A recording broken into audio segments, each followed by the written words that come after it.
G'day folks, Ronnie Dale, Four Wheeling Australia. Welcome back to another video about being bogged. So the previous video that was out, if you haven't seen it yet, you should probably watch that before this one because that'll get you out of the situation I'm going to talk about now. And that is how not to get bogged in the first place. This one is about why people take forever to get out of their bogging. And we'll have some good tips, outline some mistakes that people make so you avoid making them and you can get out of your bogging a lot quicker and a lot easier. So stay tuned. The most common mistake of all with people being stuck and they're still stuck and they can't get out is because they have no recovery gear. There are a lot of different ways people could look at this.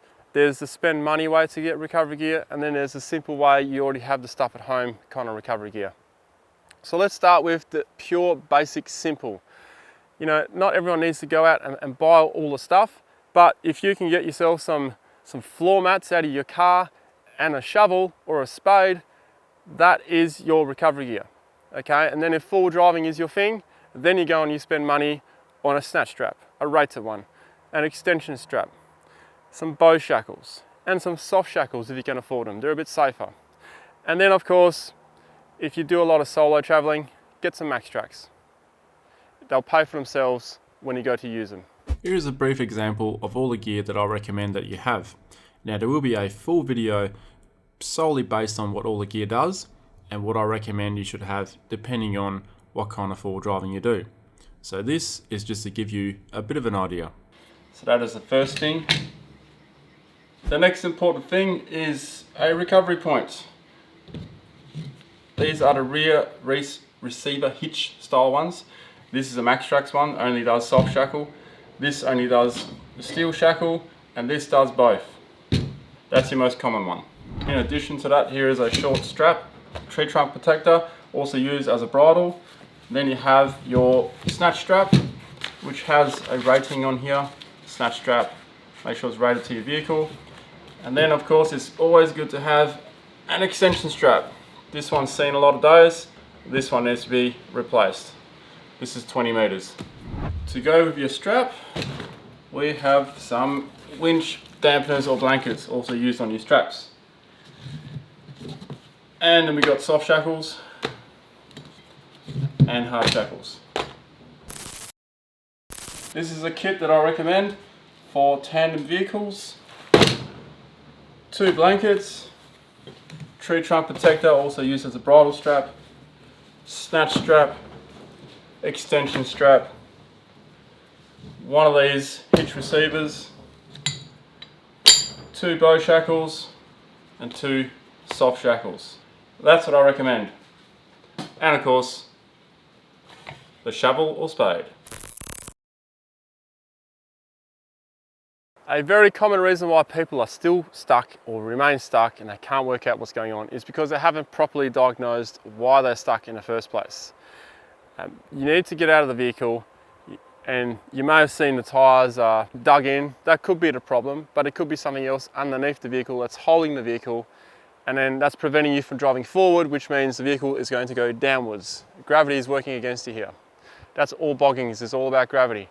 So see what's actually holding up the vehicle. You could be bogged down to the diffs, you could be bogged down to the seals, then you can't even get your head under, and then it should be pretty clear what the problem is. When you go through some mud holes, you may contact the bank with the side of your hubs, and it can actually unlock your hubs sometimes if you hit a rock or a tree stump or something like that. It does happen. So check your hubs as well. If it doesn't make sense while you're stuck, there is something else going on that you haven't seen yet. So just get in there, diagnose it. I know in muddy waters you're gonna have to get under, but that's all part of the game. Figure out why you're stuck. And also check all your electronics in the vehicle. Is full drive still on? Maybe you've cracked an axle, or it could be a lot of things. Think about not just the environment, think about the vehicle as well. Ladies and gents, this one's all about solo traveling, something that is frowned upon in the US, from what I know. Solo travel in Australia is considered, common by some, but here's the thing. If you are an experienced solo traveler in Australia or wherever you are in the world, you probably have experience of how to get out of a bogging by yourself. But this is to anyone who is not that experienced and are considering going on a solo travel. Get some experience before you head out, because if you get bogged on your own, it's much harder to get out if you don't have another vehicle to help you. So make sure you actually have recovery equipment that can help you out on your own. So whether it's a winch or some max tracks. Go, go, go! Experience is more important than the gear. So make sure you get that experience, because if you're out there on your own, even if you have a passenger, solo vehicle, you may be in for a bit of strife if you don't have any experience or equipment. Traveling solo, a standard recovery kit is not going to do you much good. You really need max tracks and a winch, if you can afford a winch, but at least have max tracks. They'll get you out of most situations. A winch is a good insurance policy, and I would still bring a snatch strap, because you may come across someone who needs a hand, or someone may come across you while you need a hand, so that snatch strap can still come in handy.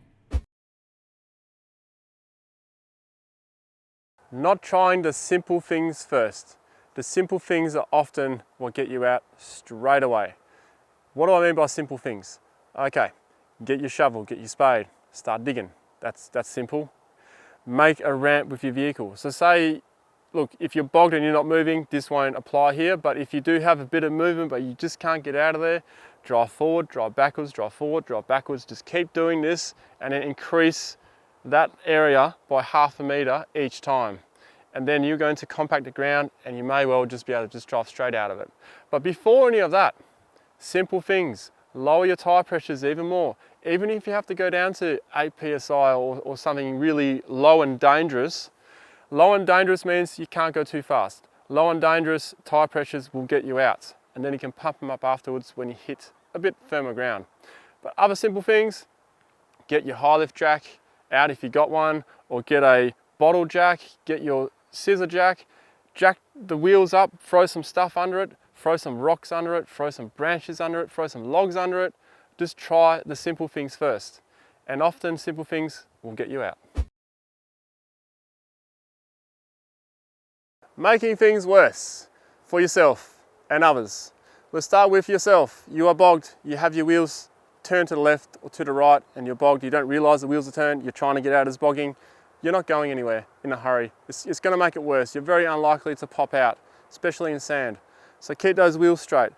Another reason, you're giving it too much acceleration when you're trying to get out and you're just digging yourself further down. The further you dig, the longer it's going to take to get out, the more effort it's going to be for your vehicle, the more effort it's going to be for you. And if you're on a 40-degree heat day out on the beach, that's going to be fun. Leave your kids and wife in the car, will you? Tandem vehicle problems. A person is bogged, another person comes down to help them, goes to go for a snatch strap. Everything's hooked up, they're ready to go, and they snatch the vehicle.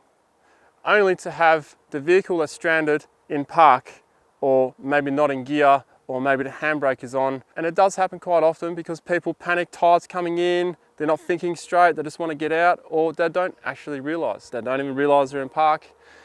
If that's the case, you may end up with two vehicles with a tight strap, both bogged down.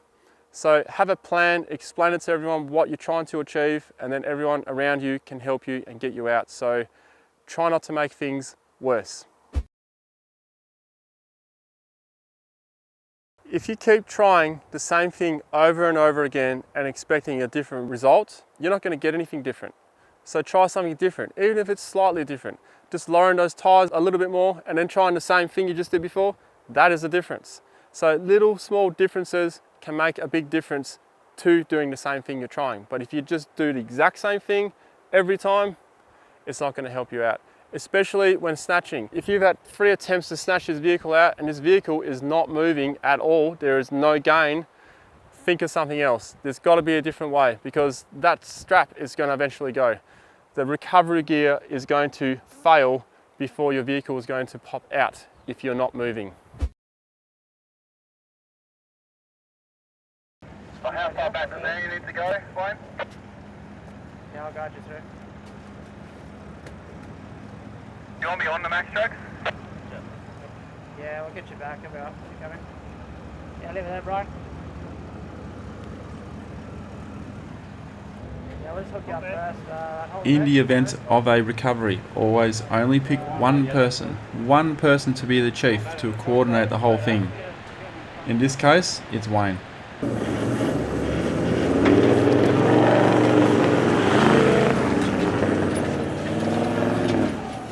Having one recovery coordinator or a chief taking suggestions from the rest of the crew but implementing his own choice to what is going to happen with the recovery usually results in a very smooth and organised recovery like this one. My favourite one, plain and simple, being lazy or not doing the prep work, which is part of being lazy anyway. What do I mean by this? Okay, you have a vehicle stranded or stuck in a bog. You are planning to snatch strap it, use max tracks or whatever it is. Always grab the shovel out first, prepare, build your ramp up in the sand, in the mud, whatever it is. Just do the work beforehand to make the recovery a lot simpler. It's going to be a lot more gentle on your vehicle, your recovery gear, and everything else. Another classic occurrence, which I'm guilty of as well.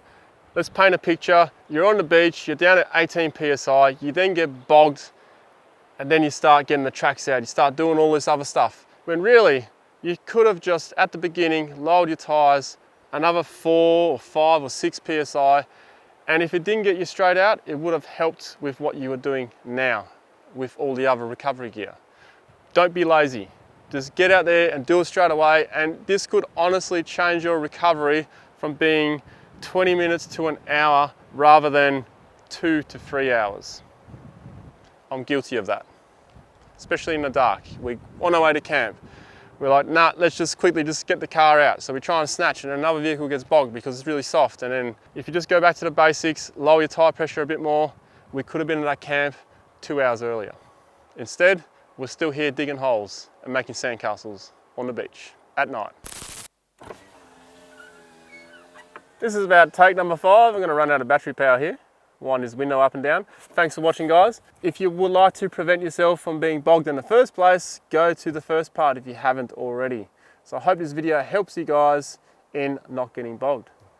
Thanks for watching. There is a video just in that window there. Subscribe over here, patreon.com/RonnieDahl over there to support creation of video. And thank you very much for watching. I'll see you next time.